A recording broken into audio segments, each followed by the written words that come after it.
Hello and welcome to Capture. I'm Jessie Gomez. A post on APU's Overheard Facebook page has sparked a conversation about students with substance abuse issues. Rocky Bartholomew posted her story on the page in January, leading other students to discuss their stories of substance abuse as well as what help APU has to offer. Capture's Raylene Kakowski has a story. Rocky Bartholomew, a sophomore, posted her struggles with substance abuse as a Christian on Overheard at APU's Facebook page. We sat down to discuss why. I came into APU with a lot of baggage, and I struggled with alcohol abuse and drug abuse and stuff like that. And so coming into APU, I realized that it wasn't really a community for people with that kind of history. You know what, I want to speak up about this because as Christians I feel like we should be a community that reaches out to people in need, and I felt like I was getting the opposite, and that really hurt. And I had other friends in my circle of group who were also getting that judgment, and it makes sense because we're afraid. And we're afraid of different, and we want to see things black and white, but sometimes life is gray and people are messy. According to Dr. Sagawa, a therapist in APU's counseling center, Christ Church of the Valley in San Dimas offers a program called Celebrating Recovery that accommodates APU students and provides transportation if needed. Currently, there are no recovery programs on campus because AA groups are typically run by recovered addicts. CR has been super helpful for me, and granted it's outside of APU. I wish we could do something like that through APU, and it's a Christian-based recovery program too, so I'm like, wow, that would be perfect kind of thing for APU. The University Counseling Center offers individual and group services Monday through Friday during office hours. A support group or a group where people can come anonymously for anything. And just talk, because the solution to addiction isn't sobriety, it's connection.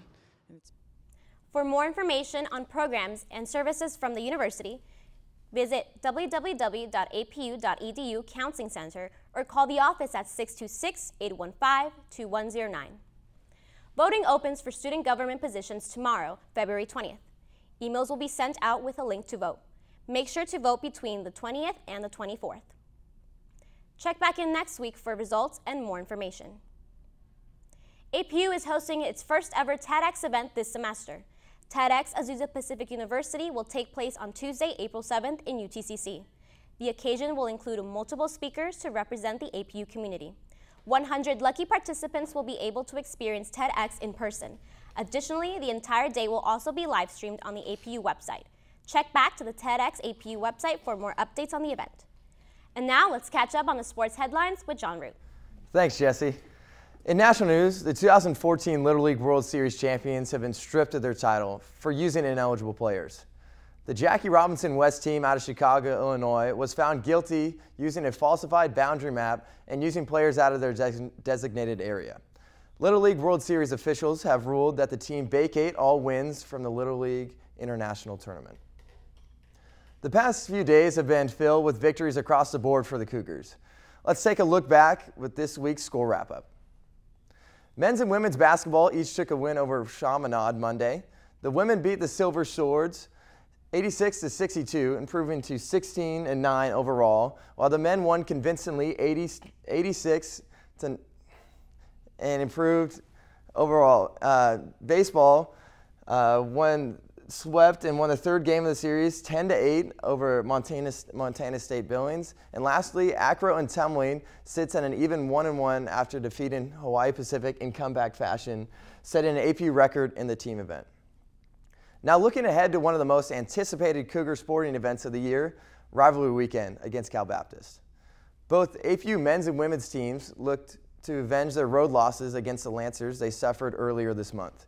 The women looked to ruin CVU's hopes of catching Hawaii Pacific at the top of the conference, while the men looked to hold on to the top spot in the Pac-West with a much-needed win. With men's and women's games combined, the Cougars lead the rivalry all-time series 131-62. Also, be sure to pick up the latest edition of The Claws And you'll find a Welcome to the Zoo insert that the whole student section will be holding in front of their faces when CBU is announced. And finally, we are sad to announce that a member of the Oregon Acro and Tumbling team has passed away. Freshman Lauren Jones died Tuesday after receiving medical attention for a bacterial infection. APU and Oregon have enjoyed exciting competitive rivalries since the creation of the sport. But today we are on the same team, bonding together in our thoughts and prayers for the entire Jones family and Ducks community. Jesse, back to you. Sad to hear. Thanks for your reporting, John. In other APU news, you may notice a difference in the music you're hearing in dining areas. The music policy was put in place several years ago in an effort to reflect the university's values and mission, but is now being enforced. The policy states there can be no sexual innuendo in the lyrics, no reference to violence or alcohol, and no swearing or vulgar language. It is now expected that each staff member will monitor and screen the music that is played at all events on campus. Now moving on to U.S. and world news, more discoveries have been made about the deadly terrorist attack at a free speech event and a synagogue in Copenhagen this past weekend. Police have finally tracked down the gunman responsible for 2 deadly attacks. The suspect was killed after opening fire on police. According to the suspect's Facebook page, he swore fidelity to the leader of ISIS just before the weekend of the shooting. Monday evening, thousands gathered in the streets for a candlelight vigil to remember the event. The Federal Aviation Administration has released the rules for commercial drones. By legalizing drones, it is expected that 70,000 jobs will be added, creating a $13 billion U.S. industry. The drones must weigh less than 55 pounds and be used only in the daylight. Corporations like Amazon have already experimented with drone use as part of their future plans. The FAA is asking for the public opinion on drone use over the next 60 days. And finally, the Academy Awards will take place this Sunday in Los Angeles. Capture's Coco Toribio has the update for us. For animated feature film and the Oscars, what do you guys see taking this Oscar? Well, it should have been the Lego Movie, in my humble opinion, but it's not nominated, so... Yeah, I absolutely agree with that. And Lego Movie was I thought, the obvious choice, regardless of the fact that it was so early in the year. But that being said, I'm gonna say that I think it's How to Train Your Dragon 2. I have to agree with that. Actress in a leading role?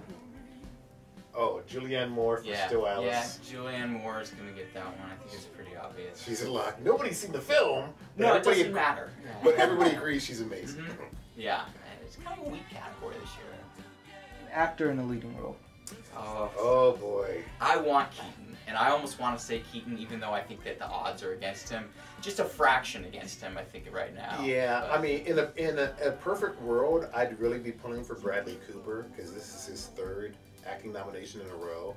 But American Sniper is so controversial that I think the Academy will consider it toxic. You know, they do. They love Academy. They love loves affliction. that as well as the makeup job, which explains Steve Carell's nomination. But he didn't have a chance.